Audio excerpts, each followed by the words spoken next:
My name is Mariacarla. I work under Dr. Ramella, and I will be presenting to you about the polarimetric imaging of the uterine cervix. So my motivation for this work is that 1.4 million women worldwide are actually living with cervical cancer, and 2 to 5 times more actually have precancerous conditions. This is most common in low and middle income countries where there's a high incidence around 84% and a very high mortality rate of around 80%. This is due to low exposure to regular screening, a limit of access, cultural taboos, monetary difficulties. So cervical cancer occurs due to long-term exposure to human papillomavirus or HPV. The HPV infection normally starts at the basal layer, which divides the stromal layer and the epithelial layer of the cervix. It moves towards the surface of the epithelium as it advances. Usually the body gets rid of it on its own, the immune system clears it, but if it does not, it does proceed to become a preneoplastic lesion. And if left untreated, it can become an invasive cancer. So the standard of care in the US actually has to, there's a HPV DNA testing that checks for high strains of HPV, and there's also a pap smear that looks at abnormal cells by an expert pathologist. If either of these are abnormal or positive, a colposcopy is performed by the physician. A colposcopy uses a colposcope, which is a magnifying instrument, and they do a visual inspection to look for an abnormal area, and then they can either do a biopsy or a scrape. This is very user dependent, and it is very expertise dependent, which is difficult to perform in these low and middle income countries and in low research settings. So a little bit about the cervix. The cervix is about 2 to 3 centimeters in diameter. It has 2 main layers, the epithelium and the stroma, and it is a low-bearing tissue, mostly composed of collagen. There's 2 main fiber directions of the collagen fibers. In the cervix, you have a circumferential direction, which is what you're able to see through the vaginal canal. And then there's a longitudinal direction, which is around the os. The os is this middle opening in the cervix. And inside the cervical canal, we mainly focus on the circumferential alignment of the cervix. So collagen is birefringent, and therefore it is sensitive to polarization. Therefore, we can actually use polarimetric techniques to be able to look at cervical collagen. So a little bit about polarimetric techniques, an overall setup here. You usually have a source that is unpolarized. It goes through a polarization state generator, which generates a specific state of polarization, which will interact with the sample that will change this incident state of polarization into something else, which then will be analyzed by the polarization state analyzer and then the detector. And this sample can actually be described by a Mueller matrix. So a Mueller matrix, which is what we can see here, I'm showing you a 4x4 or full Mueller matrix. Is the transfer function of the medium that we're looking at, of the sample. So it describes how the sample is behaving upon interaction with the polarized light.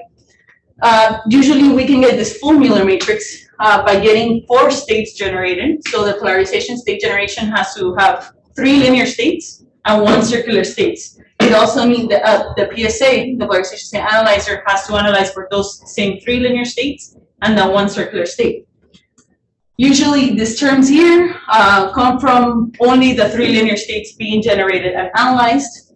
We have these 3 terms here that come from a combination of circular states being generated and linear states being analyzed. And then we have the last row here that comes strictly from the generated circular polarization and the analyzed circular polarization.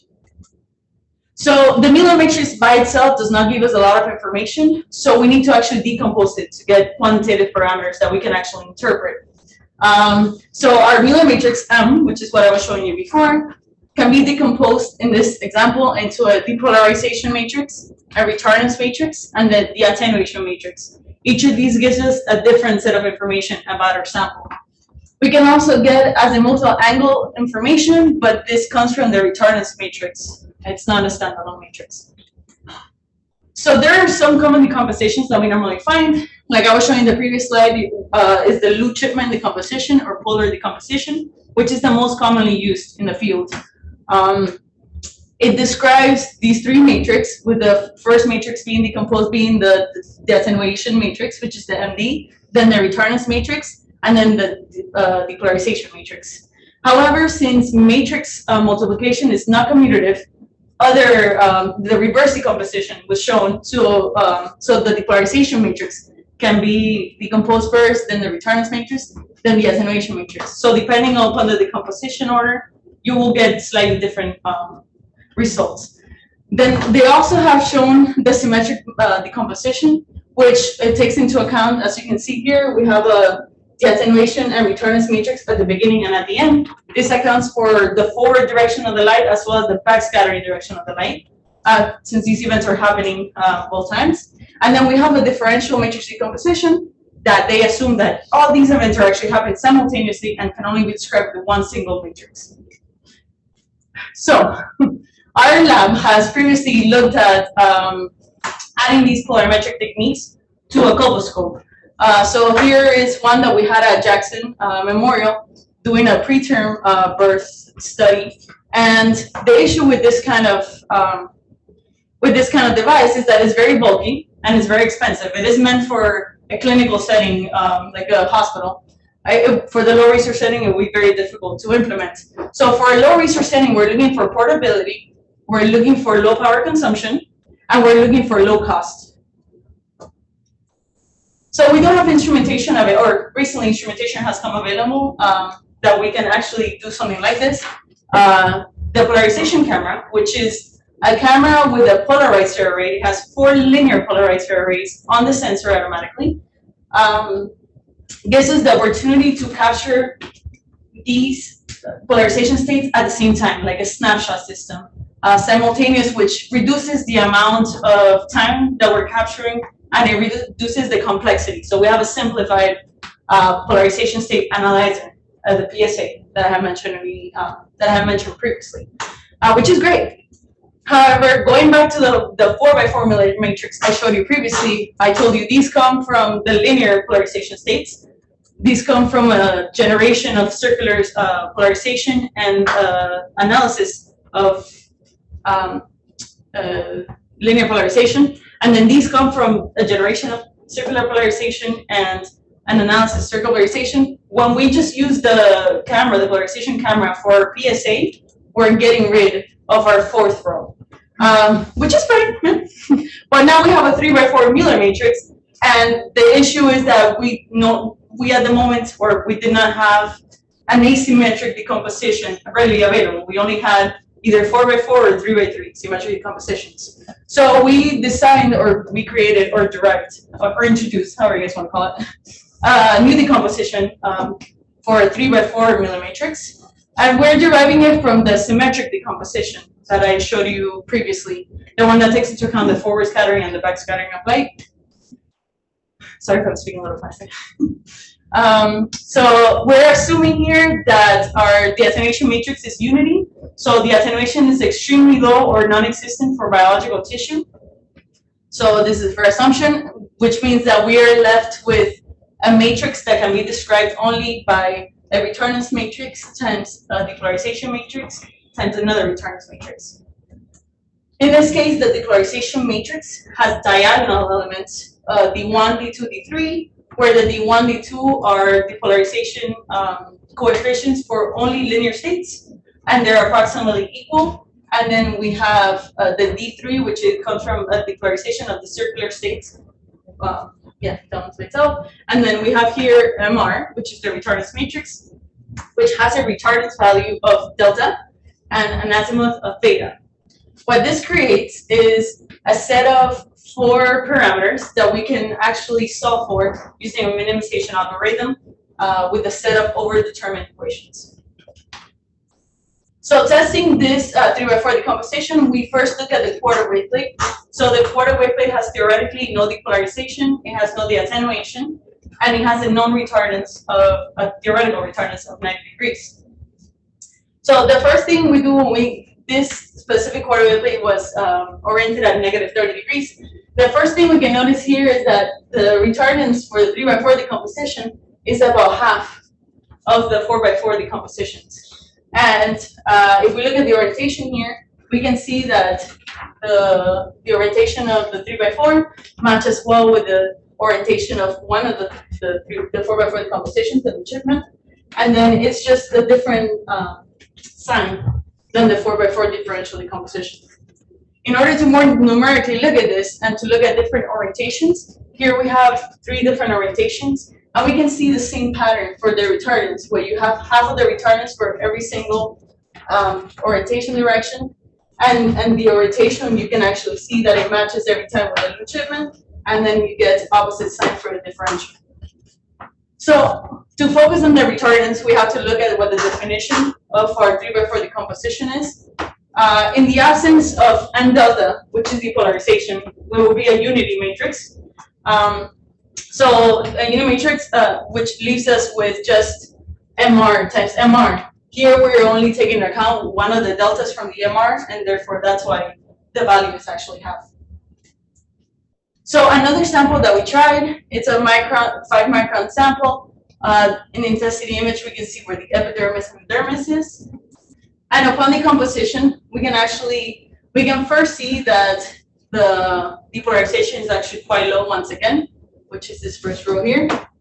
And then we can see in the retardation, the retardation for the 3x4 is much lower than for the other 4x4 decompositions. And the orientation once again matches well with the Luciman decomposition, and it's the complementary angle of the differential decomposition. Here we can see more numerically, once again, we have half of the retardants, and the angle, the orientation lies well with the Luciman, and it's a complementary of the differential. So ultimately, what we want to do is in vivo, right? So we did it on the benchtop, it worked great. We compared it with the 4x4, and it works well. So now, in order to actually test this in a clinical setting, a lab mate of mine actually designed a system.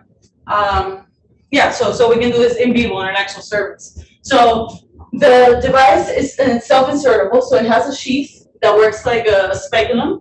It goes inside the vaginal canal. We have our polarization camera here, and we have our Arduino here, which controls the LEDs that are here, generating the 4 different polarization states. So first, on an ex vivo cervix, we tried in a few samples, but in the sake of time, I'm only trying to show you 2. On our ex vivo cervix, we can first see that the depolarization is quite high. So with a median value of 0.77, which is what we expect. That we expect high depolarization values for biological tissue, since it is very scattering. And then for our azimuth angle, we can see where the os is, and then as I mentioned earlier, the collagen aligns circumferentially to the os, has an alignment, which we can actually follow here as a circumferential alignment. Similar in vivo, we can see that the depolarization for the in vivo cervix was quite high, with a median value of 0.80, once again, we expect for a healthy cervix. And for the azimuthal angle, around the os, we can see this cyclical rotation of the collagen. So in order to conclude, our polarization cameras have actually allowed for a simplified setup. We developed a new 3x4 decomposition, compared it to a 4x4 decomposition, and all the samples agreed well for these both sets of decompositions. We also tried this decomposition for ex vivo and in vivo samples in order to take an extra step towards clinical translation of the device. And the orientation does show the characteristics that we would expect for the biological samples that we actually did.